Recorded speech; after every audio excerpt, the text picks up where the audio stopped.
大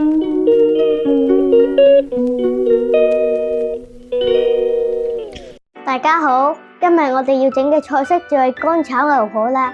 我哋要嘅材料係河粉、韭黃、芽菜同埋一啲牛肉。為咗炒好食啲咧，我哋就會加啲洋葱嘅。我哋一齊去煮啦。Let's go。而家等緊啲油熱啦，我哋準備倒啲芽菜落去啦，倒嘢落去。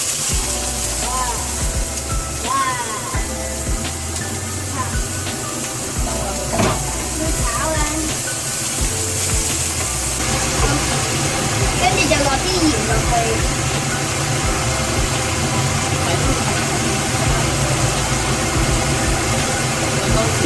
少少就得㗎啦。我哋倒啲生抽落啲牛肉面入去先，跟住就倒少少糖入去。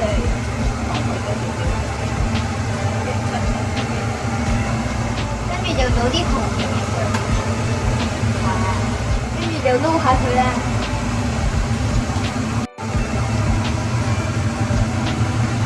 我哋就調緊嗰個炒牛河嘅調汁，呢度要先倒啲蠔油入去先嘅，倒啲生抽落去，跟住可以倒啲老抽落去，跟住就撈勻佢，炒啲肉啦。炒到冇晒血紅色就得噶啦，而家仲要炒一炒。而家就係最重要嗰步啦，係炒河粉啊！首先要倒啲油落去先，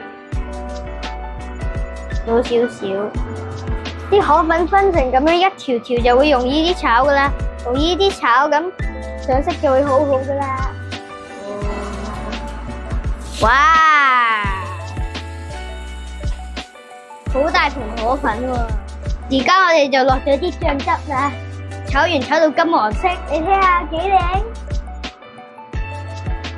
將頭先煮好嘅河粉同埋之前煮好嘅配料擺埋入去個大鍋度炒，跟住就大功告成噶啦。啲河粉同埋所有嘅配料撈埋一齊，睇下係咪色香味俱全啊！哇，睇嚟都好想食啦，好香啊！就係咁。一碟香噴噴嘅乾炒牛河就咁樣完成咗啦，係咪好容易啊？我希望你都可以整到咁樣嘅乾炒牛河啦，記得 like and subscribe 我哋啊！